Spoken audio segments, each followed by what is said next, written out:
조드레박 신부의 영적 일기, 익숙함이 아니라 새로움으로.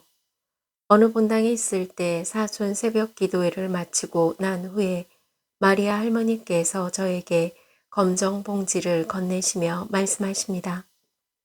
신부님, 내가 이렇게 사는 것은 이 바카스 때문이어라.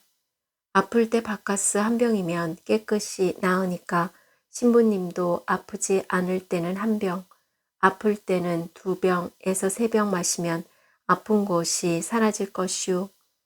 말씀을 듣고 보니 할머니는 바카스에 대한 믿음이 강했고 그 믿음으로 남들이 상상할 수 없는 바카스 효과를 보고 계십니다. 그래서 할머니에게는 바카스가 만병통치약이었습니다. 그렇다면 마리아 할머니의 바카스 믿음이 저희에게는 하느님께 대한 굳은 믿음으로, 불가능이 없는 믿음으로 가득하면 자신이 원하는 것은 무엇이든지 이루어낼 수 있을 것입니다.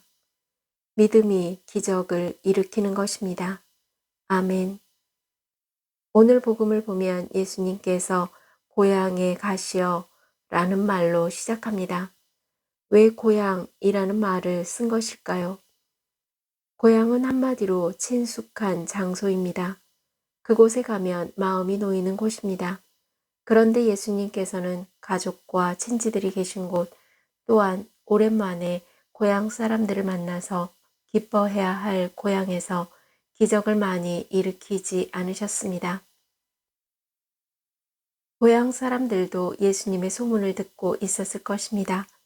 병자를 고치고 마귀를 쫓아내고 기적을 일으키시고 하느님 나라를 선포하시는 예수님의 소문이 전해졌을 것입니다.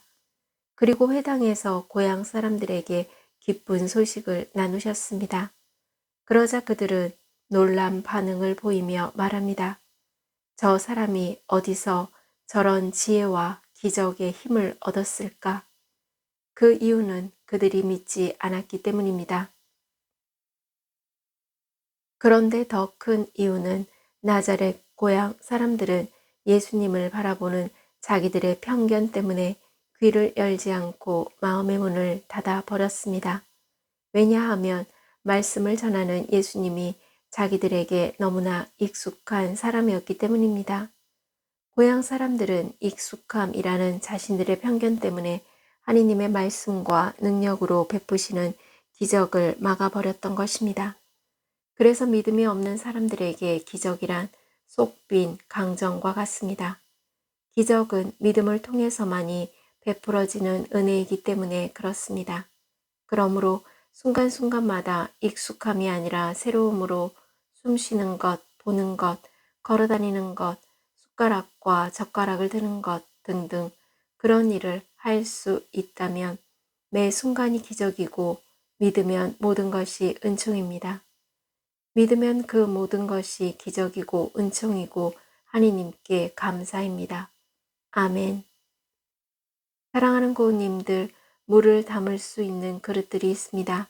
그런데 그릇에 뚜껑이 덮여 있다면 아무리 많은 물을 부어도 그릇은 텅 비어 있을 것입니다. 그릇에 물을 담그려면 그릇 뚜껑을 열어야 합니다. 고우님들의 마음도 그렇습니다.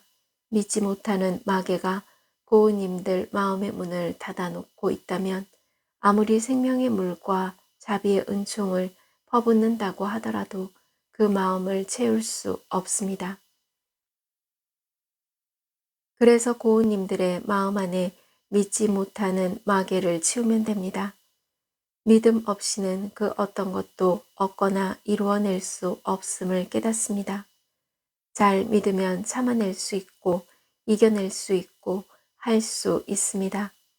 지금 고우님들이 울어도 못하고 힘써도 못하고 참아도 못하고 착해도 못하지만 하느님을 굳게 믿고 기도하면 할 수 있음을 믿으시기를 기도합니다. 이제 고우님들은 익숙함이 아니라 새로움으로 하느님께 대한 굳은 믿음과 불가능이 없는 믿음이 자신이 원하는 것은 무엇이든지 이루어낼 수 있음을 믿으시기를 바랍니다. 아멘.